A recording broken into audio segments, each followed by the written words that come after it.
नमस्कार, बहुत स्वागत है। मैं हूं आपके साथ अबोरेरा और आप देख रहे हैं JKLH prime time. Supreme court से 370 पर फैसला आने के बाद अब जम्मू कश्मीर में विधानसभा चुनाव कराने और राज्य का दर्जा बहाल करने की मांग तेज कर दी है। हालांकि सुप्रीम कोर्ट ने भारत के चुनाव आयोग को 24 सितंबर 2024 तक जम्मू और कश्मीर में विधानसभा चुनाव कराने के निर्देश दिए हैं। ऐसे में कई राजनीतिक नेताओं ने उम्मीद जताई है कि जल्द से जल्द चुनाव हो और राज्य का दर्जा भी बहाल किया जाए ताकि जम्मू कश्मीर में पॉलिटिकल सिस्टम बहाल हो सके। और आज इसी पर हम चर्चा करेंगे।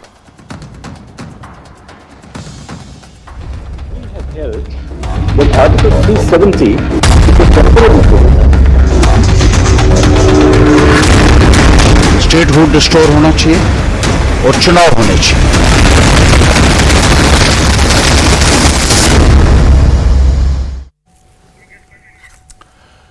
तो 370 के बाद जहां पर अब एक तरह से कई दरवाजे बंद हो गए हैं, तो दूसरी तरफ अब एक उम्मीद, क्योंकि सुप्रीम कोर्ट ने खुद अपने फैसले में कहा था कि सितंबर 2024 तक जम्मू कश्मीर में इलेक्शन कराए जाए और बाकायदा इलेक्शन कमीशन को एक तरह से हिदायत दी है। और इसके अलावा सुप्रीम कोर्ट ने यह भी कहा था, अपने फैसले में हिदायत दी थी कि जम्मू कश्मीर का स्टेटहुड जो है बहाल किया जाए, यानी रियासत का दर्जा एक तरह से दिया जाए।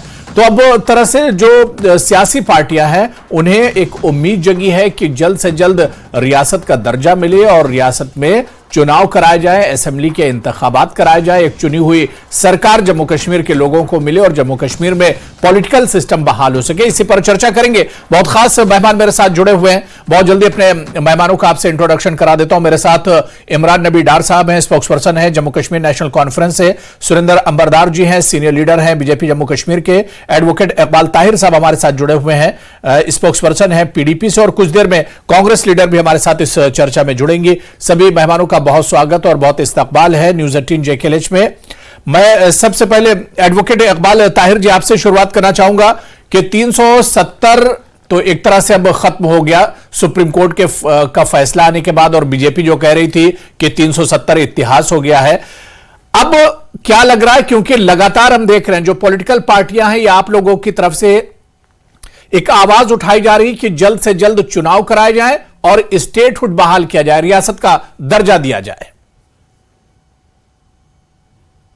साहब, मैं ये बात वाजा करना चाहता हूं, जहां तक पीडीपी का ताल्लुक है, वो सुप्रीम कोर्ट के डिसीजन को एक पड़ाव मानती है जी। ये हमारी मंजिल नहीं है। हमारी मंजिल है कि मसले कश्मीर का हल ढूंढा जाए और जो यहाँ सियासी कॉन्फ्लिक्ट है उसको खत्म किया जाए। उसके साथ साथ जहां तक 370 की बात है, हाँ, हमें अब कौन सा मसला रह गया कश्मीर का?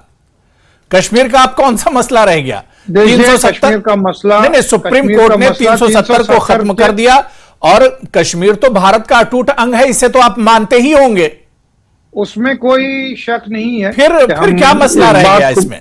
मसला यहाँ पे सियासी कॉन्फ्लिक्ट है, यहाँ पे जो वायलेंस है, यहाँ पे जो लोगों के एलिनेशन है, वो सब वैसे का वैसा है। मैं आपको ये कह रहा हूं, जो ये 370 का डिसीजन आया है, इसने एक बहुत बड़ी खला क्रिएट की है, एक बहुत बड़ी एलिनेशन क्रिएट की है लोगों के बीच में, और इसके बहुत मुज़िब नताइज होने वाले हैं।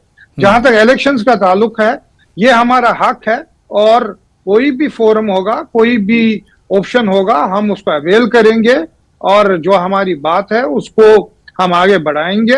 चाहे वो 370 की बात है, चाहे वो इलेक्शंस की बात है, चाहे यहाँ पे जो सिविल लिबर्टीज को कुचला जा रहा है, जहाँ पे लोगों की फ्रीडम्स की बात है, जहाँ पे मिसगवर्नेंस की बात है, करप्शन की बात है, हम अपनी लड़ाई पे पूरे कायम दायम है।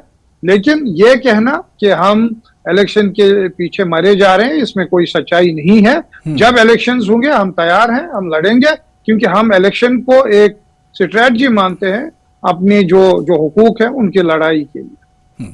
ठीक है, मैं इमरान नबी डार साहब आपके पास आना चाहूंगा। इमरान जी, मेरी आवाज आप तक पहुंच रही है? इमरान नबी डार जी, मुझे सुन पा रहे हैं आप? जी जी जी जी, बोलिए। इमरान नबी डार जी, उमर अब्दुल्ला ने जब 370 का फैसला आया था उस वक्त उमर अब्दुल्ला साहब ने कहा था कि लड़ाई हमारी खत्म नहीं हुई है, बल्कि लड़ाई हमारी आगे भी जारी रहेगी। हालांकि वो तो सुनने में आ रहा है कि छुट्टियों पर चले गए हैं।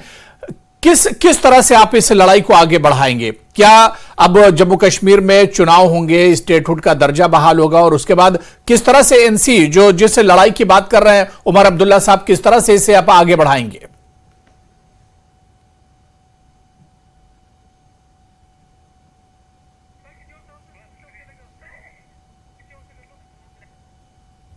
चलिए ठीक है, कुछ सिग्नल प्रॉब्लम आ रही, दोबारा से इमरान नबी डार के पास हम जाएंगे। मैं सुरेंद्र अंबरदार जी आपके पास आना चाहूंगा।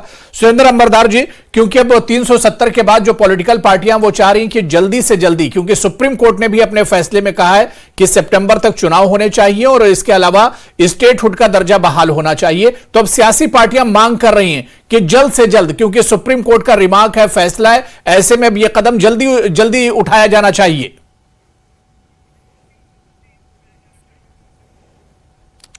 देखिए, जो जम्मू कश्मीर में नेशनल कॉन्फ्रेंस और पीडीपी की राजनीति रही है कि जम्मू कश्मीर को वो अफगानिस्तान बनाएंगे, और एक पार्टी ये मानती थी कि सब्ज रुमाल दिखाकर वो पाकिस्तान की कहीं ना कहीं वो एंकरिंग कर रहे थे, और दूसरा लोगों को पीडीपी मरवाकर फिर फाते की सियासत कर रही थी। तो वो दौर तो अब खत्म हो गया। अब जो सुप्रीम कोर्ट का आदेश है कि जम्मू कश्मीर में इलेक्शन होना चाहिए, और भारतीय जनता पार्टी का मानना यह, हम पहले ही assembly elections, parliament elections, panchayat elections और लोकल बॉडीज इलेक्शन की तैयारी कर रहे हैं। तो बात जो इनको तकलीफ जिस बात से है वो क्या, अब कश्मीर में हुर्रियत का एजेंडा नहीं चल रहा है। कश्मीर, नए कश्मीर में मोदी जी का एजेंडा चल रहा है, नए कश्मीर में अमित शाह जी का एजेंडा चल रहा है, यहाँ ऑनरेबल एलजी मनोज सिन्हा जी का एजेंडा चल रहा है। अब यहाँ स्टोन पेल्टिंग नहीं हो रही है, अब इन्फिल्ट्रेशन एक्सफिल्ट्रेशन नहीं हो रही है, अब जो न्यूमरिक्स थी टेररिस्ट्स की वो बहुत कम हो गई है। इनको तकलीफ इस बात से है कि नई 70 टूरिस्ट डेस्टिनीज कश्मीर की, जम्मू कश्मीर के लिए आइडेंटिफाई की गई है। इनको तकलीफ इस बात से भी है कि पिछले 2022 में 162 दिन बच्चों को पढ़ने के लिए मिले। इन सबको इससे तकलीफ है। इनको इससे तकलीफ है कि एसटीज को अब पॉलिटिकल रिजर्वेशन मिली है, पहाड़ियों को पॉलिटिकल रिजर्वेशन मिली है। इनको तकलीफ इस बात से है कि कश्मीर एक नहीं, अब ये चाह रहे हैं कि पॉलिटिकल सिस्टम बहाल हो। 12 बजे तक तकलीफ तो कई चीजों की है, लेकिन अब ये चाह रहे हैं कि पॉलिटिकल सिस्टम बहाल हो। जिस तरह से सुरेंद्र अंबरदार जी आप कह रहे हैं कि तमाम चीजें बहाल हो रही हैं, तो पॉलिटिकल सिस्टम कब बहाल होगा? पॉलिटिकल, हम कह रहे हैं कि भारतीय जनता पार्टी का पहले से ही मानना है। बाकी जो मसले कश्मीर की बात कर रहे हैं, उसमें हमारी भी टेक यह है कि 1994 में जो पार्लियामेंट का यूनानिमस रेजोल्यूशन है, जिसके अंतर्गत 75,000 स्क्वायर किलोमीटर पाकिस्तान के इलीगल ऑक्यूपेशन में है, जो 5,000 स्क्वायर किलोमीटर उन्होंने चाइना को दे दिया। ये हमारा टारगेट है कि जम्मू कश्मीर की जो अखंडता है, वो जो पाकिस्तान के पास इलीगल टेरिटरीज है, उनको वापस लाना है। इस बात को लेकर पीडीपी और नेशनल कॉन्फ्रेंस खामोश क्यों है? ये कहीं हुर्रियत का एजेंडा दोबारा खड़ा करने की कोशिश नहीं कर रहे हैं। जो अभी पीडीपी के जिस भी स्पोक्समैन ने यह बात की है कि कोई मसला कश्मीर है, मसला कश्मीर साफ सुथरा यह है कि पाकिस्तान के इलीगल ऑक्यूपेशन में 75,000 स्क्वायर किलोमीटर है, वो वापस लाए। अगर ये इस बात से सहमत है तो हम इनको मेन स्ट्रीम पॉलिटिकल पार्टी कहेंगे। अगर ये सहमत नहीं है तो ये मीन स्ट्रीम पॉलिटिकल पार्टीज है। नहीं, ठीक है। इकबाल जी, आपके पास मैं आऊंगा। इकबाल ताहिर जी जवाब दीजिएगा, क्योंकि मेरे साथ नम्रता शर्मा जी सीनियर लीडर है जम्मू कश्मीर कांग्रेस की, वो भी हमारे साथ जुड़ गई। नम्रता जी, आपका भी बहुत स्वागत है। और इमरान नबी डार साहब भी हमें अब सुन पा रहे हैं। ठीक है, इकबाल ताहिर जी जल्दी से आप जवाब दे दीजिए, फिर मैं सबके पास जा रहा हूं एक एक करके। जी, मैं सुरेंद्र जी को ये याद दिलाना चाहता हूं कि 2019 के बाद में आप बताइए, आपने कौन सा इलेक्शन यहाँ पे कराया? आपने न पंचायत के इलेक्शन कराए, आपने म्यूनिसिपैलिटीज के इलेक्शन नहीं कराए, आपने असेंबली के इलेक्शन नहीं कराए। तो ये दावा करना कि हम यहाँ पे डेमोक्रेसी को रेस्टोर करना चाहते हैं, ये बिल्कुल बेबुनियाद है। जब से 2019 से हमने देखा है कि एक तानाशाह गवर्नमेंट यहाँ पे इंस्टॉल हुई है, जो हर दिन हर हफ्ते एक हुक्मनामा जारी करते हैं और उस हुक्मनामे को इम्प्लीमेंट किया जाता है। ये तो डरे हुए हैं। अगर इनमें हिम्मत होती तो ये पंचायत के इलेक्शन कराते, ये म्युनिसिपैलिटी के इलेक्शन कराते, असेंबली की तो दूर की बात है, आप छोड़िए असेंबली को। ये तो डरे हुए हैं, इनको जम्मू में भी हार मिलने वाली है। ये वजह ये है क्योंकि जब आप देखिए 2019 के बाद में यहाँ पे क्या तबाही का माहौल क्रिएट हुआ है। डेवलपमेंट पेपर पे है, सिर्फ प्रेस एडवर्टीजमेंट में महदूद है, करप्शन हाई लेवल पे, अनएम्प्लॉयमेंट हाई लेवल पे है, मिस गवर्नेंस है, कहीं पे सुनवाई नहीं है। सुरेंद्र अंबरदार जी, आप जवाब दे सकते हैं। सिचुएशन है, जल्दी सिचुएशन तो बिगड़ चुकी है। ऐसे जगहों पे मिलिटेंसी पहुंची है जहां पे पहले हालात बिल्कुल ठीक थे, सिविलियन मारे जा रहे हैं, हमारे पंडित भाई वैसे के वैसे बैठे हुए हैं। तो ये किस चीज के दावा कर रहे हैं? चलिए ठीक है, सुरेंद्र अंबरदार जी से इसका जवाब लूंगा। मैं इमरान नबी डार के पास जाना चाह रहा हूं। इमरान नबी डार जी, क्योंकि 370 के बाद उमर अब्दुल्ला ने कहा था कि एक लंबी लड़ाई अब लड़ाई जारी रहेगी, लड़ाई खत्म नहीं हुई है, तो क्या आने वाले दिनों में चुनाव होंगे? सुप्रीम कोर्ट ने खुद अपने फैसले में कहा है, किस तरह से यह लड़ाई एनसी जारी रखेगी? देखिए, जो उमर साहब का बहुत क्लियर का ट्वीट था, आपने वो देखा होगा कि जो हम अपने हुकूकों के लिए, कश्मीर और जम्मू के आवाम के हुकूक के लिए जो लड़ाई हमने शुरू की है, उसको मंजिल मकसद तक पहुंचाना जरूरी है। और जो डिसीजन आया, खैर वो बहुत ही डिसअपॉइंटिंग था, but this is how life is. अब we have to move forward. But जो हमारा एक स्टांस है, हमने अपना स्टांस बिल्कुल भी नहीं छोड़ा है। शायद आपको भी याद होगा कि जब बीजेपी ने 370 पे बात कही, तो इससे पहले जो 5 बेंच जज था, इससे पहले 3 बेंच जज ने, जब संपत प्रकाश केस था सुप्रीम कोर्ट में, उस टाइम पे 3 बेंच जज ने उस आर्टिकल 370 को बोला था कि it has acquired permanent status. So supreme court के फैसले के बावजूद भी बीजेपी ने अपने पॉलिटिकल मैनिफेस्टो में ये एब्रोगेशन ऑफ आर्टिकल 370 रखा। तो हमको क्या, मतलब हम भी कर सकते हैं ये। अगर बीजेपी ने किया, even after Supreme Court of judgment, जहां पर उन्होंने क्लियरली बोला कि 370 परमानेंट स्टेटस हासिल किया है, तो हम भी ये आपको इसमें तकलीफ क्यों होती है कि अगर हम बोलेंगे कि हम we are fighting for restoration of article 370? So इसमें we live in a democratic country और हर किसी को हक है अपनी बात रखने का। सुप्रीम कोर्ट ने बोला, बट हमारी जुडिशरी में बहुत सारे ऐसे कवानीन है जहां पर आप डिसीजंस को जो है, चाहे सुप्रीम कोर्ट का भी ऑर्डर हो, उसको चैलेंज कर सकते हैं, बिगर लार्जर बेंच में भी जा सकते हैं। तो वो दूसरा एक मसला है जो हम अभी देख रहे हैं कि किस तरीके से हम इस इशू को एड्रेस करें। बाकी जैसा आप इलेक्शन की बात कह रहे हैं या स्टेटहुड की बात कह रहे हैं, हम नेशनल कॉन्फ्रेंस सुप्रीम कोर्ट में इलेक्शंस के लिए नहीं गया था, नेशनल कॉन्फ्रेंस सुप्रीम कोर्ट में स्टेटहुड के लिए नहीं गया था। नेशनल कॉन्फ्रेंस का क्लियर पीआईएल था कि abrogation of article 370 was unconstitutional.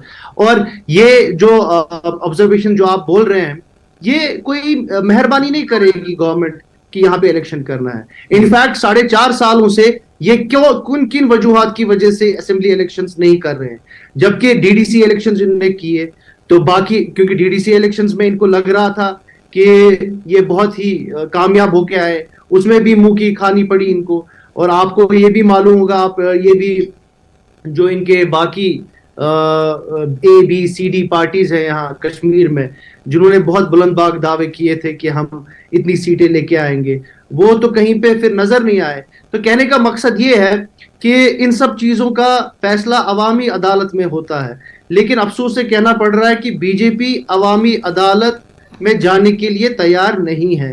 अगर ये तैयार होते तो इलेक्शन कब का है? सुरेंद्र जी से हम इस पर जवाब लेंगे। मैं जल्दी से नम्रता शर्मा जी को भी जोड़ लेता हूं। नम्रता शर्मा जी, क्या अब 370 का जो एक लड़ाई चल रही थी, पूरा ये मामला जो था सुप्रीम कोर्ट में था, क्या अब इसके बाद एक उम्मीद बंधी है? 370 का मामला हो गया, उस पर फैसला आ गया सुप्रीम कोर्ट का, अब चुनाव होंगे, ये इसका एक रास्ता साफ हो गया है जम्मू कश्मीर में? देखिए, रास्ते बंद भी उस तंजीम ने किए थे जो आज रास्ते खुलने की बात करती है। 370 को तोड़ना इनका हमेशा से एक एजेंडा था, लेकिन 370 तोड़ने के साथ साथ मुझे लगता है कि भाजपा के लिए जम्मू कश्मीर सिर्फ एक टुकड़ा है जमीन का। यहाँ रहने वाले लोगों के जज्बातों के साथ उनका कोई लेना देना नहीं है। यहाँ लोग रहते हैं जनाब, यहाँ इंसान रहते हैं जिनके ऊपर आप इतनी बर्बरता पूर्वक पिछले 9 सालों से, यहाँ पहले तो आपने पीडीपी के साथ सरकार बनाई और फिर उसे तोड़ दिया, और पिछले 4.5 सालों से आप हुकूमत यहाँ चुनाव नहीं करवा रही है। और दिल्ली से रिमोट कंट्रोल द्वारा जिस तरह से यहाँ एलजी भेजे गए और तमाम अफसरान बाहर से आके जिस तरह यहाँ हुकूमत चला रहे हैं, मुझे लगता है कि एडमिनिस्ट्रेशन यहाँ पे जिस तरह से खुलेआम हमारे लोगों को तंग कर रही है, ये अपने आप में एक बहुत दुखद है।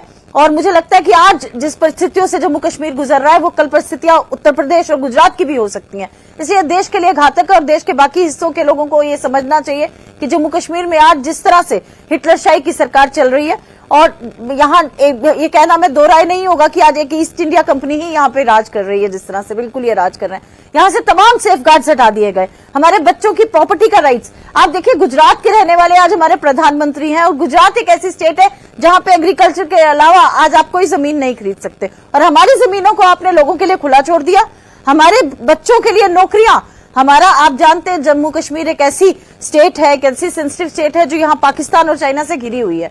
यहाँ का बच्चा हमेशा से सरकारी नौकरी पे अपनी नजर बनाए रहता है। अंबरदास जी, देखिए, नम्रता जी को भी आपने सुना और इमरान नबी डार को भी आपने सुना, और उससे पहले इकबाल ताहिर साहब भी आपका जवाब दे रहे थे। जो रिप्रेजेंटेशन, जल्दी से सबका आपको जवाब देना है। कश्मीरी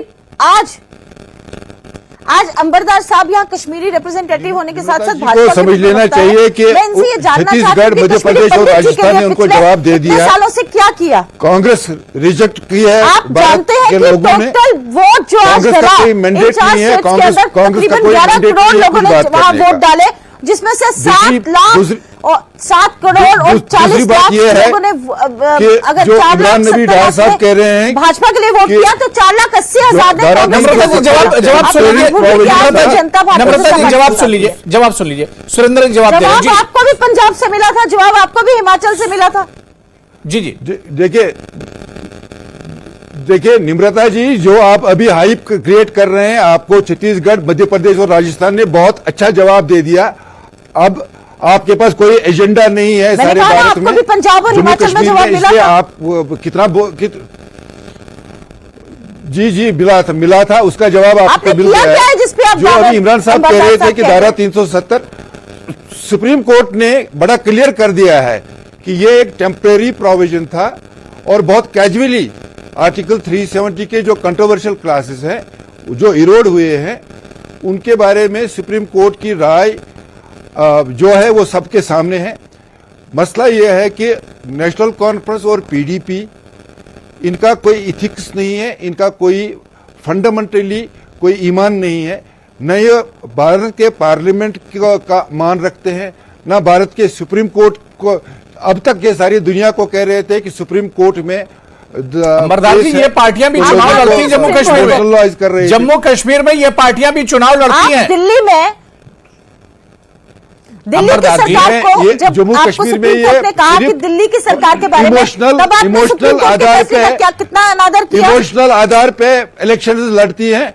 इन लोगों ने 3 टायर सिस्टम का जब 73-74 अमेंडमेंट हुआ, इनसे पूछ लीजिए तब पंचायत इलेक्शंस का बाइकआउट क्यों कर दिया।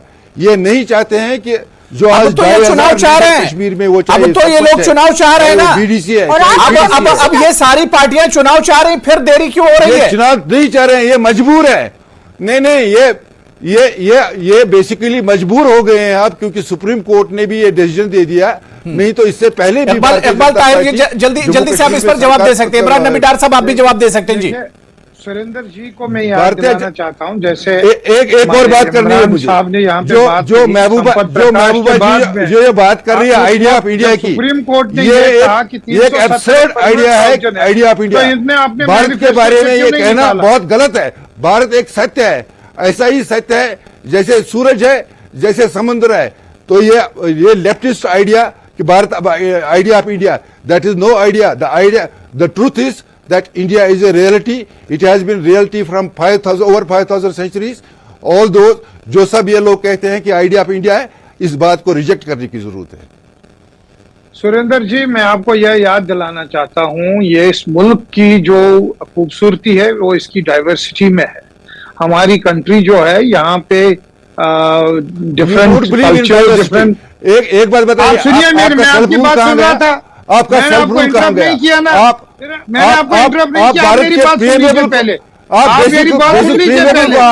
नहीं, मैं ये नहीं कर रहा हूँ, मेरी बात सुन लीजिए। आपको मालूम है पहले कॉन्स्टिट्यूशन की 4 लाइनें क्या है? नहीं, आपको मालूम है कॉन्स्टिट्यूशन की? मेरी बात सुन लीजिए पहले। आप वी द पीपल को चैलेंज कर रहे हैं। आप 2 नेशन थ्योरी पे बिलीव करते हैं। ये हिंदुस्तान सबका है, ये हिंदू का है, मुसलमान का है, ईसाई का है, सिख का है। ये एक्सक्लूसिव आपका नहीं है। आप कैसे कह रहे हैं कि सेल्फ रूल करेंगे? आपकी सर्टिफिकेट नहीं चाहिए, ठीक है? मैं आप सर्टिफिकेट देने के लायक भी नहीं है। जरूरत ही नहीं है। आपको आपने टेररिज्म को या फॉर्मेट नहीं किया, आपने मेंटर किया है। आपने मेंटर किया है टेररिज्म को। देश में आपने जेके बैंक के गरीबों को हक किया है, जो जेके बैंक में एम्प्लॉइज करके देश में नफरत। चलिए ठीक है। नम्रता जी कुछ कहना चाह रही हैं? ठीक है, बात हो गई। इकबाल ताहिर जी बात हो गई। मैं इमरान नबी डार जी आ रहा हूं। नम्रता जल्दी से बात पूरी कर लीजिए। मैं अंबरदार साहब आपसे पूछना चाहती हूं, तमाम सेफगार्ड जम्मू कश्मीर से क्यों हटा दिए गए? अगर हिमाचल प्रदेश को वो सेफगार्ड्स मिल सकते हैं, अगर नॉर्थ ईस्ट स्टेट्स को वो सेफगार्ड्स मिल सकते हैं, जम्मू कश्मीर बीइंग एन हिली टेरेन, आपने यहां से जॉब और प्रॉपर्टी के जो सेफगार्ड्स थे वो क्यों हटा दिए? आप कहते हैं कि आप मिलिटेंसी को हटाना चाहते हैं। Jammu is the gateway to Jammu and Kashmir. आप निम्रता जी मुझे ये बताइए, जब 77 में इमरजेंसी हुई थी, आप मुझे बताइए अंबरदार साहब, आप कितनी बार कश्मीर गए इमरजेंसी के बाद? नाखून क्यों काटे थे? आप मुझे ये बताइए, तब आप बताइए आज क्या कर रहे हैं मोदी जी? क्यों किया था जम्मू कश्मीर? आपके काटे थे नाखून, आपको याद है कि नाखून कटे थे? आप ये फॉल्स प्रोपेगेंडा करना बंद कर दीजिए। आपने 6 साल के लिए क्यों किया जम्मू कश्मीर में? आज की रियलिटी पे बात कीजिए। आप जम्मू कश्मीर को अलग क्यों कर रहे हैं भारत से? What happened previously? आप जम्मू कश्मीर में अलग क्यों कर रहे हैं भारत से? जम्मू कश्मीर एक अपनी आइडेंटिटी है। If you want to talk seriously, let us talk on the open debate. We need not. I don't believe in media trials. आप पब्लिक डिबेट में आ जाइए, फिर बात करेंगे। मीडिया ट्रायल्स में बात नहीं करते। You and your prime minister believes in photo options. We don't believe. We believe in serving the people of Jammu and Kashmir. अभी ट्रुथ India ट्रुथ कमीशन आने वाला है। 80 से 90 तक जो आपने घपले किए हैं, जो राजीव गांधी सरकार ने कश्मीर को दबा कर रखा था, जो राजीव गांधी ने मोदी जी ने क्या किया? एक टेररिज्म को यहाँ शेल्टर दिया था, वो सब आने वाला है। आज सुरेंद्र अंबरदार जी, आप पटेल साहब को पूरे दुनिया में बेचते हैं। आपने एक बहुत बड़ी मूर्ति बनाई उनकी। गुजरात के अंदर पटेल साहब के नाम से एक स्टेडियम था। मोदी जी ने अपने जीते जी उस स्टेडियम का नाम अपने नाम पे रख लिया। क्या उदाहरण है, क्या प्रेम है उनका वल्लभ भाई पटेल के लिए कि उन्होंने जीते जी अपने नाम पे वो स्टेडियम बना दिया। तो नेहरू जी ने कुछ नहीं रखा देश भर में। नेहरू जी ने अपने देश में अपने नाम पे कुछ नहीं रखा। नेहरू जी ने काम किया। He is architect of India. He made IIMs, IIT, BHEL. आज जो देश को बेच नहीं दिया अडानी के हाथों, आपने खेल बेच दी, रेल बेच दिया। आप बात करेंगे? चलिए ठीक है, आपने सब कुछ एक बंदे के हवाले कर दीजिए। आपने इकबाल ताहिर जी आ रहा हूं, लेकिन इमरान नबी डार बहुत देर से वेट कर रहे हैं, उन्हें भी ले लेता हूं। ठीक है सुरेंद्र जी, बात हो गई। मैंने बहुत समय आपको दिया है सुरेंद्र जी, मैंने समय दिया। नम्रता जी, मैंने आपको भी समय दिया है। इमरान नबी डार जी, क्या क्योंकि अब 370 के बाद अब चुनाव अगर जल्दी हो जाते हैं तो ये जम्मू कश्मीर के जो रिवायती पार्टियां, उनके लिए अभी एक ऑप्शन है, चुनाव हो और उसके बाद सरकार बने, उसके बाद ये लड़ाई जारी रह सकती है? नहीं, बिल्कुल ये सारी लड़ाइयां साथ साथ चलेंगी जी। जैसा आप बोल रहे हैं कि इलेक्शन की देरी है। इलेक्शन अगर कल अनाउंस होगा, नेशनल कॉन्फ्रेंस तो तैयार है इलेक्शन लड़ने के लिए। उमर अब्दुल्ला तो यहां है नहीं जी। देखिए, पार्टी तैयार है। अगर कल को इलेक्शन होंगे तो उमर साहब भी आ जाएंगे वापस, बट अनाउंसमेंट कहीं है नहीं अभी। ये सारी जो है, the ball is in BJP court. अब ये यहां वहां बात घुमा के जो है डिले टैक्टिक्स चल रही हैं, बिकॉज लोगों के कोर्ट में आने से डर लग रहा है। अगर मैं चैलेंज करता हूं ये जो यहां पर बैठे हुए हैं बीजेपी के रिप्रेजेंटेटिव, अगर इनको लगता है कि ये जो बोल रहे हैं इस पे इतना लोगों का सपोर्ट है तो इलेक्शन करिए, इनको भी मालूम हो जाएगा, हमको भी मालूम हो जाएगा लोग किसके साथ है। तो इलेक्शन करिए, कल इलेक्शन अनाउंस करिए, आपको पता चल जाएगा। बाकी हर कोई फाइट जो मैं बात कर रहा हूं, चाहे लीगल फाइट हो, कॉन्स्टिट्यूशनल फाइट हो, ये एक डेमोक्रेटिक कंट्री है, यहां पर हर किसी को अपनी बात रखने का हक है, डिसेंट का एक हक है। आप मुंह बंद नहीं कर सकते हैं किसी का। सुरेंद्र अंबरदार जी जवाब दे रहे हैं अपनी बात रखने का। सुरेंद्र जी जवाब दे रहे हैं अंबरदार जी। अगर इमरान नबी डार साहब इलेक्शन के लिए तैयार हैं तो भारतीय जनता पार्टी इनसे पहले तैयार है, और ये मान लेंगे, ये उनको मानना चाहिए कि जो अगली सरकार जम्मू कश्मीर में आने वाली है। आपने इलेक्शन कमीशन लाया, आपने पहले बोला डिलिमिटेशन कमीशन करेंगे, आपने फिर जेरीमैंडरिंग की अपने आप लाते ना, आप सेंटर में सरकार करते तो आप लाते ना महाराज, बनाई आपने गुजर को पहाड़ी से लड़वाया, आप लाते ना महाराज, माइक्रो मैनेजमेंट करने की कोशिश करें। आपके 2 पार्लियामेंट मेंबर थे, उनसे तो बात नहीं हो रही है पार्लियामेंट में साहब, आप पार्लियामेंट में बात ही नहीं कर पाते हैं इमरान साहब। तू बुझू कात मारा मैं आपको बोल रहा हूँ क्या कहते हैं, आपको ये समझ लेना चाहिए कि आपके पांव से जमीन खिसक गई है, चल पड़ी है, इसीलिए आप लोगों के सामने जाने से डर रहे हैं। तो आपको ये एक्सेप्ट करना चाहिए। बाकी आप पब्लिक मैदान में आने की तैयारी तो कीजिए ना इमरान साहब। आप अच्छा लगता है आप बाइकआउट के मूड में तो नहीं है ना, वोट बैंक है, आज बाइकआउट के मूड में तो नहीं है ना, अब ऑटोनॉमी आपके पास तो है नहीं ना,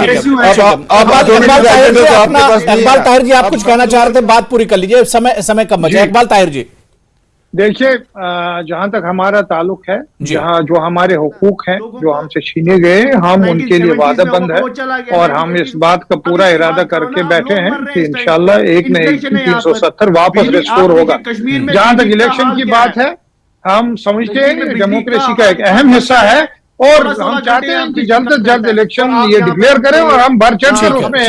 सुरेंद्र अंबरदार जी आप कुछ कहना चाहें, जल्दी से बात पूरी कर लीजिए, जल्दी से, अब समय नहीं बचा है मेरे पास जी। जम्मू कश्मीर के राजनीतिक दलों को ये आदत हो गई थी कि वो भारत को ब्लैकमेल करें और भारत को सॉफ्ट स्टेट बनाकर दुनिया में प्रोपेगेंडा करें। अब इनको इंडियन स्टेट की अथॉरिटी का समझ आ गया। धन्यवाद। नहीं, ये वहां की पार्टियां कह रही कि अगर इतना कॉन्फिडेंस है बीजेपी को तो चुनाव करा ले, ऐलान किया जाए। क्यों बिका? सर मैं इलेक्शन कमिश्नर नहीं हूं, इलेक्शन अथॉरिटीज कर लेंगी, उनको परस्यू करना चाहिए, हमने इलेक्शन कमीशन कहती है होम मिनिस्टर मुझे दे दे हरी झंडी तो हम चुनाव के लिए तैयार हैं।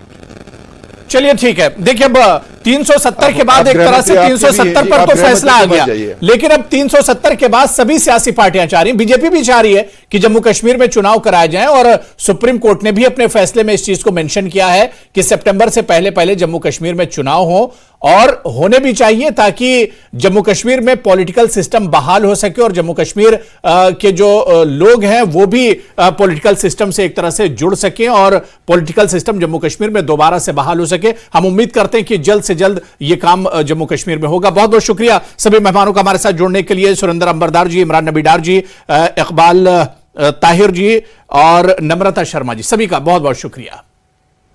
तो चलिए जेकेएल इस प्राइम टाइम में आज फिलहाल इतना ही। नमस्कार।